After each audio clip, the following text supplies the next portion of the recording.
সালাম আলাইকুম প্রিয় দর্শক, অঙ্গমঞ্চের আলাপ জায়গায় আপনাদের সকলকে আমন্ত্রণ জানাচ্ছি। প্রফেসর নাজমুল হাসান কলিমুল্লাহর পরে কে?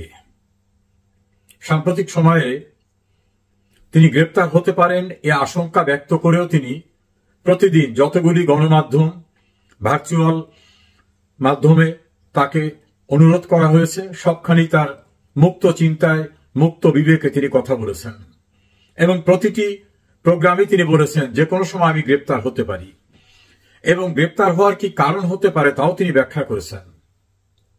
বলেছেন, আমি স্পষ্ট কথা বলি, এটা শাসক দলের ভালো লাগছে না, তাই আমাকে তারা গ্রেপ্তার করতে পারে। যে মামলাটি তার বিরুদ্ধে হয়েছে সেই মামলা সম্পর্কে তিনি ব্যাখ্যা দিয়েছেন। আইনগতভাবে সেই মামলায় তাকে অভিযুক্ত করার কোনো সুযোগ নাই, তারপরেও মামলা করা হয়েছে, তাকে গ্রেপ্তার করা হবে। তিনি বলেছেন, আমাকে ভয় দেখিয়ে আমার কণ্ঠ রুদ্ধ করতে চায়, আমি যতক্ষণ বাইরে আছি ততক্ষণ আমি মুক্ত মানুষ হিসাবে কথা বলে যাব, আমাকে কেউ স্তব্ধ করতে পারবে না। আমার সঙ্গে ব্যক্তিগতভাবে নাজমুল হাসান কলিমুল্লাহর খুব ঘনিষ্ঠতা নেই। একাধিকবার বিভিন্ন টেলিভিশনে আমরা কথা বলেছি একসঙ্গে। একটা জিনিস তার ভিতরে দেখেছি, স্পষ্টবাদিতা এবং মুক্ত চিন্তা পোষণ করেন। আওয়ামী লীগ সরকার আমলে তিনি বিশ্ববিদ্যালয়ের ভাইস চ্যান্সেলর নিযুক্ত হয়েছিলেন। সঙ্গত কারণেই বলা যায় আওয়ামী লীগ তাকে গুরুত্বপূর্ণ একটি জায়গা দিয়েছিলেন। অথচ সেই সরকার আমলে সেই সরকারে শিক্ষামন্ত্রীর বিরুদ্ধে প্রেস কনফারেন্স করে গুরুতর অভিযোগ এনেছিলেন তিনি। এর কারণে তার বিরুদ্ধে মামলা হয়েছে, সেই মামলা তিনি মোকাবেলা করেছেন। তিনি সারেন্ডার করেন নাই, আত্মসমর্পণ করেন নাই। মুক্ত চিন্তার মানুষদের কণ্ঠ রুদ্ধ করার জন্য বর্তমান সরকার একের পর এক বিভিন্ন রকম কার্যক্রম চালাচ্ছে। কামাল পাশা চৌধুরী গণজাগরণ মঞ্চের অন্যতম সংগঠক, যিনি ৭১-এর ঘাতক দালালদের বিচার চেয়ে সোচ্চার ছিলেন, অন্য কোনো কিছুতে জড়িত না, তিনি কোনো আওয়ামী লীগ করেন না, অন্য কোনো দল করেন না, সরকারের কোনো গুরুত্বপূর্ণ পদে ছিলেন না, তাকে গ্রেপ্তার করে নিয়ে যাওয়া হয়েছে। সর্বজন শ্রেষ্ঠ ঢাকা বিশ্ববিদ্যালয়ের শিক্ষক, বাংলাদেশের খ্যাতিমান অর্থনীতিবিদ প্রফেসর আবুল বারাকাতকে গ্রেপ্তার করে নিয়ে যাওয়া হলো। প্রখ্যাত সাংবাদিক এবং যুদ্ধাপরাধীদের বিচারের জন্য সোচ্চার ছিলেন শাহরিয়ার কবির, তাকে গ্রেপ্তার করে এমন অবস্থা তিনি এখন আর চলতে পারেন না, কারাগারের ভিতর তিনি। একজন অবসরপ্রাপ্ত অ্যাপিল ডিভিশনের বিচারপতি শামসুদ্দিন চৌধুরী মানিক, তিনি কোনো দল করেন না, তার মুক্ত মানা কথা বলেন, তাকে গ্রেপ্তার করে যেভাবে কোর্ট অঙ্গনে চরমভাবে শারীরিকভাবে লাঞ্ছিত করা হয়েছিল যে তার সার্জিক্যাল ট্রিটমেন্টের প্রয়োজন হয়েছে। মহান মুক্তিযুদ্ধে গুরুত্বপূর্ণ ভূমিকা পালন করার এবং একটা সেক্টরের ডেপুটি সেক্টর কমান্ডার ছিলেন, অশীতিপর বৃদ্ধ, বারবার নির্বাচিত এমপি চট্টগ্রামের ইঞ্জিনিয়ার মোশাররফ হোসেন এখন মরণ শয্যায় এমন অবস্থায় আছেন। বীর মুক্তিযোদ্ধা এবং 7 বার নির্বাচিত হওয়া জাতীয় সংসদ সদস্য, শ্রমিকদের অত্যন্ত প্রিয় মানুষ শাহজাহান খান হৃদরোগে আক্রান্ত হওয়ার পরেও তার প্রপার ট্রিটমেন্ট না দিয়ে তাকে কারাগারে পাঠিয়ে দেওয়া হয়েছে। আওয়ামী লীগ করেন না, কিন্তু বাংলাদেশের রাজনীতিতে অসামান্য অবদান রাখা 80-র ঊর্ধ্ব বয়স্ক ওয়ার্কার্স পার্টির সভাপতি, সাবেক মন্ত্রী, সাবেক এমপি, যার পারিবারিকভাবে বর্ণাঢ্য অতীত রয়েছে, রাশেদ খান মেনন, তার 2 হাত পিছনে নিয়ে হ্যান্ডকাপ দিয়ে গ্রেপ্তার এবং প্রতিনিয়ত রিমান্ডে নেওয়া হচ্ছে। মহান মুক্তিযুদ্ধের বীর সেনানী এবং স্বাধীনতা মুক্তিযুদ্ধের পক্ষে অত্যন্ত সাহসী মানুষ জাতীয় সমাজতান্ত্রিক দল জাসদের সভাপতি হাসানুল হক ইনুকে কোর্টে নেওয়া হয়, সেখানে তাকে শারীরিকভাবে লাঞ্ছিত করা হয়। একের পর তো এগুলো চলছে। শিক্ষক, সাহিত্যিক, বুদ্ধিজীবী কেউ আর এখন নিরাপদ নয়। জাতীয় প্রেস ক্লাবের নির্বাচিত সাধারণ সম্পাদক, ভোরের কাগজের সম্পাদক শ্যামল দত্ত, সাংবাদিকদের সম্পাদকদের প্রতিষ্ঠান এডিটর্স গিল্ডের সভাপতি, ৭১ টেলিভিশনের ব্যবস্থাপনা পরিচালক মোজাম্মেল বাবু, দেশের খ্যাতিমান সাংবাদিক ফারজানা রূপা, শাকিল আহমেদ, তারা কারাগারে। আজ দেখলাম গাজীপুরে একজন সাংবাদিককে নির্মমভাবে মেরে ফেলা হয়েছে, আর একজনকে ভয়ঙ্করভাবে থেতলিয়ে দেওয়া হয়েছে। প্রায় 600 মামলায় সাংবাদিকরা আসামি হয়েছেন।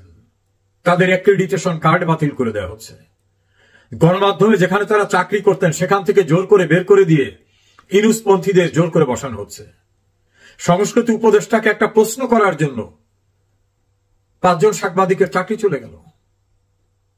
এভাবেই জগদ্দল পাথর এবং স্টিম রোলার চালানো হচ্ছে গণমাধ্যমের উপরে।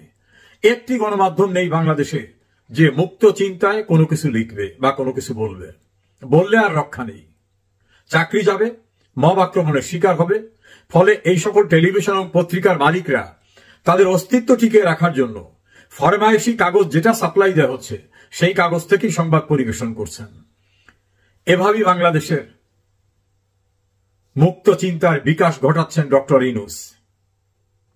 অথচ শেখ হাসিনা সরকার আমলে এই ডক্টর ইউনূসের আইন উপদেষ্টা ইচ্ছা মতো টেলিভিশনে কথা বলতেন, ইচ্ছা মতো তার আর্টিকেল লিখতেন, যত ইচ্ছা তাই তিনি সমালোচনা করতেন, তার মতো আরো অনেকে করতেন।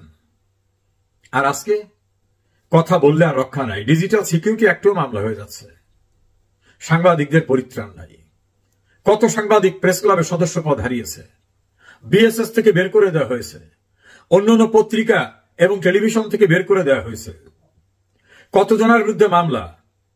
বাংলাদেশ ব্যাংকের সেন্ট্রাল ইন্টেলিজেন্স ইউনিট তদন্ত করে কতজনের অ্যাকাউন্ট ফ্রিজ করে রেখেছে। মালিকদের চাপ সৃষ্টি করে কতজনকে চাকরিচ্যুত করা হচ্ছে। সব তথ্য আছে। এই তথ্য বিলীন হয়ে যাবে না। গণমাধ্যম এবং মুক্ত চিন্তায় এই সরকার বিশ্বাস করে না। যদিও কথার কথা বলেছিল যত ইচ্ছা লেখেন, কিন্তু শব্দ উচ্চারণ করলে আর রক্ষা নেই। এবং তাকারা এই ডক্টর ইউনূস, আসিফ নজরুলের মব বাহিনী। কারাগারে এখন আর উপচে পড়া ভিড় ধরছে না। 45,000 হাজতি রাখার ক্যাপাসিটির কারাগারে আওয়ামী লীগেরই গ্রেপ্তারকৃত আসামির সংখ্যা, মানে যারা আওয়ামী লীগ করেন, তার সংখ্যা 4 লাখ অতিক্রম করেছে। দৈনিক সমকালের রিপোর্ট ছিল 2 মাস পূর্বে 3,59,000, সেটা বৃদ্ধি পেয়েছে। এখন জেলখানায় শত দূরের কথা বসার মতো অবস্থাও নাই। সারা বাংলাদেশটাকে ডক্টর ইউনূস একটা জেলখানায় পরিণত করছেন। আওয়ামী লীগ করা না, মুক্তিযুদ্ধে বিশ্বাস করে এমন কোন মানুষের বাড়ি থাকার কায়দা নাই। আত্মীয় স্বজনের বাড়ি গেলে সেখান থেকে গ্রেপ্তার হচ্ছে। গাঠাগাদি কোথায় থাকবে? সারা বাংলাদেশটাকে এখন একটি কারাগারে পরিণত করেছে ডক্টর ইউনূস। তাতে কি রক্ষা হবে? শেষ রক্ষা হবে? জেলখানায় না হয় আর ধরছে না, সারা বাংলাদেশটাকে কারাগার বানাচ্ছেন। কারাগারের ভিতরে এক বগুড়ায় 4 জনকে হত্যাকাণ্ডের শিকার হতে হয়েছে। ঢাকায় সহ বিভিন্ন জায়গায় অভিযোগ আছে তাদেরকে নির্মমভাবে মেরে ফেলা হয়। নেত্রকোনার একজন সাবেক সংসদ সদস্যকেও মেরে ফেলে বলা হয়েছে মারা গেছে। একটা শুনতাম অপারেশন ক্লিন হার্ট, মেরে ফেলার পরে বলা হতো হৃদরোগে আক্রান্ত হয়েছে। এখন বেনামিতে জেলের ভিতর মেরে ফেলা হচ্ছে। আশঙ্কা বড় বড় জেলের ভিতরে যে সকল গুরুত্বপূর্ণ ব্যক্তিরা আছেন, সাবেক মন্ত্রী, সাবেক এমপি, রাজনৈতিক নেতা, সচিব, সেনাবাহিনীর কর্মকর্তা, পুলিশের কর্মকর্তা, তাদেরও কি মেরে ফেলা হবে? এরকম আশঙ্কা তাদের পরিবার বিভিন্নভাবে করছেন। সামাজিক যোগাযোগ মাধ্যমেও এরকম তথ্য আসছে।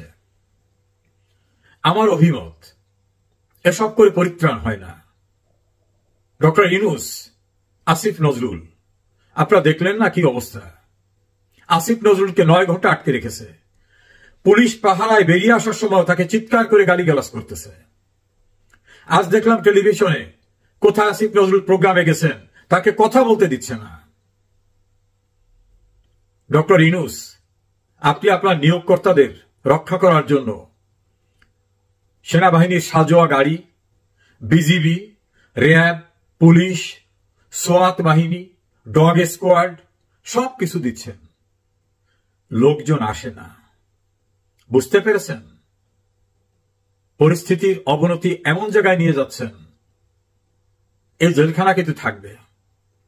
আজকে যাদের মিথ্যা মামলায় গ্রেপ্তার করে জেলে অন্তরীণ করছেন, রিমান্ডের নামে যাদেরকে নির্মমভাবে টর্চার করতেছেন, শারীরিকভাবে, মানসিকভাবে, এই রিমান্ড প্রক্রিয়া কিন্তু আগামীতেও থাকবে। এই জেলখানাও থাকবে। পরিবর্তিত হবে আসামি। আজ প্রশাসন পুলিশ সর্বত্র চুক্তিভিত্তিক নিয়োগ দিয়ে প্রজাতন্ত্রের কর্মচারীদের বিদায় দিয়ে দিচ্ছেন। আজ্ঞাবহ লোকদের এনে, রিটায়ার্ড করা লোকদের এনে বসিয়ে গোটা দেশটাকে ভয়ঙ্কর নৈরাজ্যের ভিতর নিয়ে গেছেন। উন্নয়ন শেষ, অর্থনীতি শেষ, আইন শৃঙ্খলা পরিস্থিতি বলতে কিছু নেই, বিচার বিভাগকে আজ্ঞাবহ করা, সবকিছু মিলিয়ে দেশটাকে একটা নরকে পরিণত করছেন, এমন অভিযোগ প্রায় সকলের কাছ থেকে। তাই সবাই সোচ্চার হয়ে বারবার বলে, আগেই ভালো ছিলাম, আগেই ভালো ছিলাম। ডক্টর ইউনূস, সুদের ব্যবসা করা আর রাষ্ট্র পরিচালনা এক জিনিস না। অপেক্ষা করুন, সবকিছুরই কিন্তু প্রতিদান আছে। কাউকে একটা অঙ্গুলি দেখানো হলে 3টে অঙ্গুলি কিন্তু নিজের দিকে ফিরে থাকে। মনে রাখবেন, যে অত্যাচারের স্টিম রোলার আপনি চালিয়েছেন, এই অত্যাচার চিরস্থায়ী হবে না। দিনে দিনে বহু বাড়িতেছে দেনা, শুধিতে হইবে ঋণ।